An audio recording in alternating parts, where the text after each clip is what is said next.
Pemirsa, menjelang akhir masa jabatan Presiden Joko Widodo menetapkan 2 proyek baru sebagai proyek strategis nasional atau PSN. Dengan demikian, total ada 16 PSN baru yang akan berlanjut menjadi warisan Presiden Jokowi. Apa sajakah PSN baru tersebut? Kita akan bahas lengkapnya dalam jelang masa akhir jabatan Presiden Jokowi tambah 2 warisan lagi. Ya, tercatat ada 16 PSN baru yang terdiri dari 14 proyek dan 2 program yang dimasukkan pemerintah ke dalam daftar proyek strategis nasional tahun ini. Hal ini tercantum dalam Peraturan Menko Perekonomian Nomor 6 Tahun 2024 yang berisi daftar PSN baru. Kedua program yang ditetapkan menjadi PSN baru disampaikan oleh Sekretaris Kementerian Koordinator Bidang Perekonomian Susi Wijono Mugiarso. Antara lain yang pertama adalah Multi-Lane Free Flow atau MLFF. Susi menjelaskan penetapan MLFF sebagai PSN tersebut diusulkan langsung oleh Kementerian Pekerjaan Umum dan Perumahan Rakyat atau PUPR. Sementara itu yang kedua adalah program peningkatan konektivitas udara dalam rangka pertumbuhan industri pariwisata dan penerbangan yang diusulkan secara langsung oleh holding BUMN Injourney. Nah, kita akan lihat berdasarkan keterangan dari Susi Wijono Mugiarso, Sekretaris Kementerian Koordinator Bidang Perekonomian menyatakan bahwa 16 proyek dan program ini berasal dari sektor kawasan, ada pariwisata, ada jalan tol. Adapun program pertama yang terkait dengan MLFF atau Multi Lane Free Flow yang diusulkan oleh Kementerian PUPR. Kemudian program kedua terkait dengan pengembangan industri pariwisata ini diusulkan oleh holding BUMN Injourney. Jadi kalau untuk Multi Lane Free Flow sendiri sudah dicoba di Bali begitu pada bulan lalu, di mana memang ini kalau kita lewat tol kita tidak usah lagi ngetap, tinggal lewat aja langsung gas begitu pemirsa.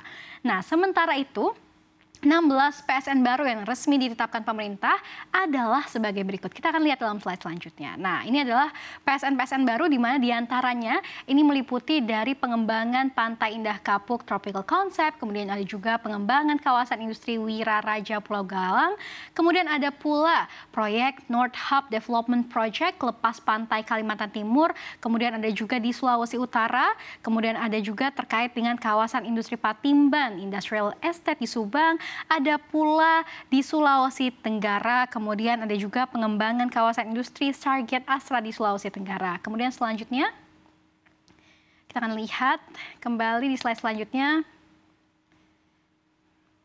Ya, ada juga pengembangan kawasan pesisir Surabaya Waterfront, sampai juga ada pengembangan kawasan terpadu di Bumi Serpong Damai atau di BSD, hingga adanya program terbaru yang tadi sudah saya jelaskan, di mana ada program pertumbuhan industri pariwisata dan penerbangan, dan juga program dari MLFF itu sendiri. Ya, mungkin Anda bertanya-tanya ya, dari mana anggaran untuk membuat proyek strategis nasional baru tersebut? Apakah seluruhnya menggunakan APBN? Nah, Menteri Koordinator Bidang Perekonomian Erlangga Hartarto di acara Rakernas PSN pada 2 pekan lalu ini menjelaskan dalam pelaksanaan pembangunan PSN tidak memakai anggaran pendapatan dan belanja negara atau APBN.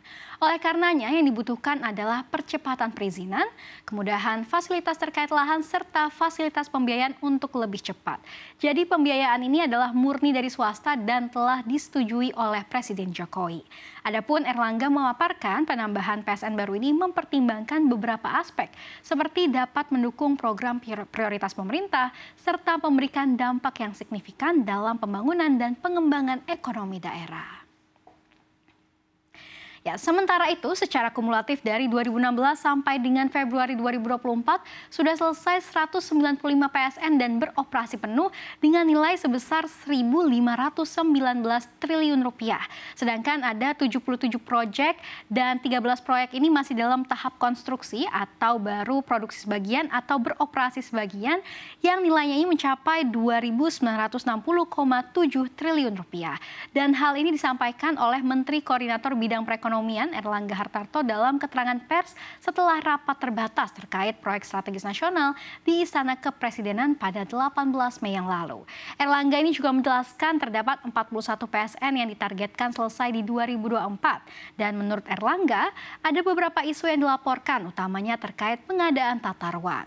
Terkait dengan tata ruang, AHY selaku Menteri Agraria dan Tata Ruang pun buka suara, dan kita akan melihat di slide berikutnya. Ya, Menteri Agraria dan Tata Ruang sekaligus Kepala Badan Pertanahan Nasional Agus Harimurti Yudhoyono ini mengungkapkan akan menyiapkan lahan untuk 14 proyek PSN baru yang ditetapkan Presiden Joko Widodo. AHY ini mengatakan bahwa kami akan bekerja secara maksimal untuk mendukung seluruh proyek strategis nasional atau PSN yang telah ditetapkan, yang sudah berjalan, masih berlangsung dan tentunya ada 14 penambahan PSN baru yang tadi dipaparkan. Tentunya kami ingin mendukung dari sisi lahan, tanahnya yang akan digunakan sebagai lokasi pembangunan PSN tersebut, termasuk tata ruangnya. Ia menyampaikan pada 18 Mei yang lalu juga, sama halnya dengan Menko Koordinator Bidang Perekonomian pada saat rapat terbatas di Istana Kepresidenan pada Senin yang lalu. Nah, anak dari Presiden ke-6 RI ini mengungkapkan pihaknya akan memastikan pembangunan PSN berjalan lancar. Ia juga akan memastikan status lahan yang dibutuhkan jelas dan tidak akan menimbulkan permasalahan.